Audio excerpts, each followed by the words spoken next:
اس سبق میں چغل خور کے بیانات جھوٹ کے ذیل میں آتے ہیں اور یہ چغل خوری کی بجائے فتنہ پروری زیادہ ہے۔ یہ ایک لوک کہانی ہے۔ یہ لوک کہانیاں یا لوک داستانیں کسی معاشرے، تہذیب اور زبان کا قیمتی سرمایہ ہوتی ہیں۔ ان کہانیوں کے مصنف کا کسی کو اتا پتہ نہیں ہوتا۔ یہ کہانیاں سینہ بسینہ ایک نسل سے دوسری نسل میں منتقل ہوتی رہتی ہیں۔ ان کے ذریعے سے محبت، اثار، خلوص، مروت، لحاظ، اتحاد، دوستی اور بہادری جیسی صفات معاشرے میں پروان چڑھتی ہیں اور نسلوں کی کردار سازی میں اہم کردار ادا کرتی ہیں۔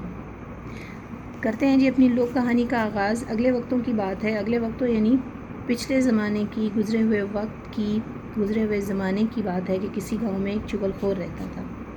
چغل خور چغلی کرنے والا، غیبت کرنے والا، برائی کرنے والا، دوسروں کی چغلی کھانا اور ایک کی بات دوسرے تک پہنچانا اس کی عادت تھی، اور لاکھ کوشش کے باوجود وہ اپنی عادت کو نہ چھوڑ سکا۔ اس نے بار بار اس بات کا ارادہ کیا کہ اب کسی سے چغلی نہیں کھائے گا،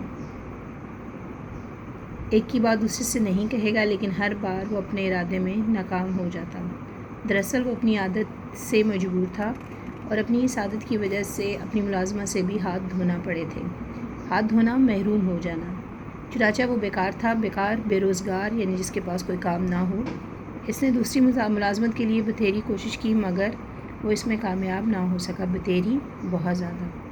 کچھ دن تک وہ اپنی جمع پونجی سرمایہ سے گزر بسر کرتا رہا، لیکن جب تھوڑا تھوڑا کر کے اس کا سارا سرمایہ ختم ہو گیا تو بہت پریشان ہوا۔ اس نے نوکری اور مزدوری کے لیے سر توڑ کوشش شروع کر دی۔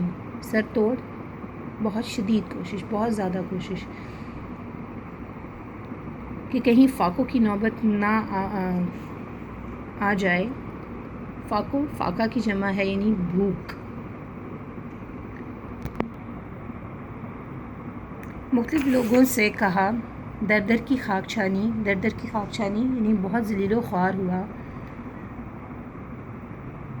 ایک کے پاس گیا، مگر مصیبت یہ تھی کہ چغل خور ہونے کی وجہ سے اسے کوئی بھی اپنے پاس ملازم رکھنے پر تیار نہ تھا۔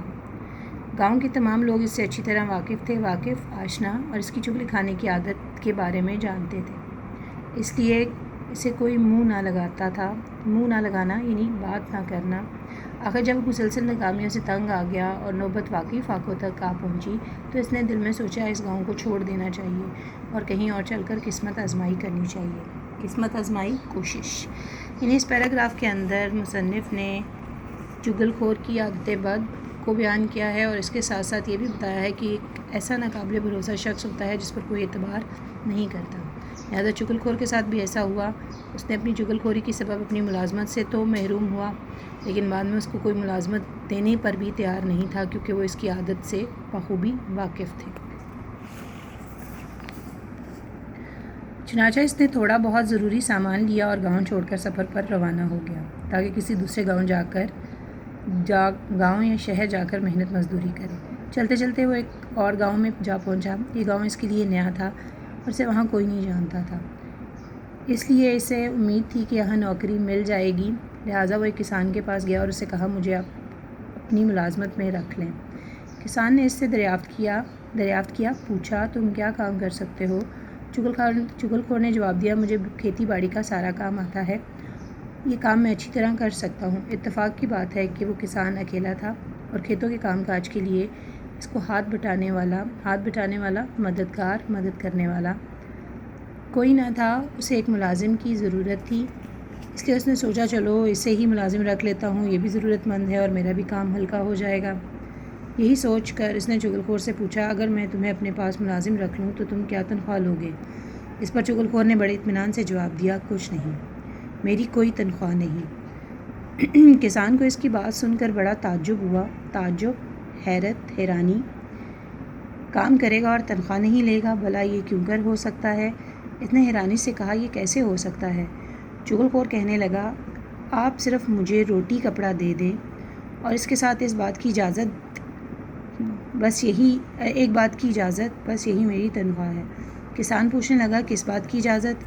چغل خور بولا آپ مجھے صرف اتنی اجازت دے دیں کہ میں 6 ماہ بعد آپ کی صرف ایک چغلی کھا لیا کروں۔ عزیز طلبہ، یعنی ملازمت ملی اور اس نے بغیر کسی معاوضے کے کام کرنے پر جو ہے وہ کہا، جو کہ کسان کے لیے بھی ایک تعجب کی بات تھی، لیکن اس کی غرض و غایت یہ تھی کہ وہ اپنی اس عادت بد کو چھوڑ نہیں سکتا تھا، لہٰذا اس نے شرط رکھی کہ 6 ماہ بعد وہ کسان کی چگلی ضرور کھائے گا۔ کسان جو ہے وہ اس بات پر راضی ہو گیا کیونکہ اسے ایک مفت میں ملازم مل رہا تھا، لہٰذا اس نے اس کو اپنے ہاں ملازم رکھ لیا۔ آج کا سبق یہیں تک۔ عزیز طلباء، کچھ الفاظ، مشکل الفاظ کے معنی اس صفحے کے اندر موجود ہیں جو آپ کو سبق کے مختلف حصوں کو سمجھنے میں مددگار ثابت ہوں گے۔ کل اگلے نئے سبق کے ساتھ حاضر ہوں گے، تب تک اپنا خیال رکھیے گا۔ اللہ حافظ۔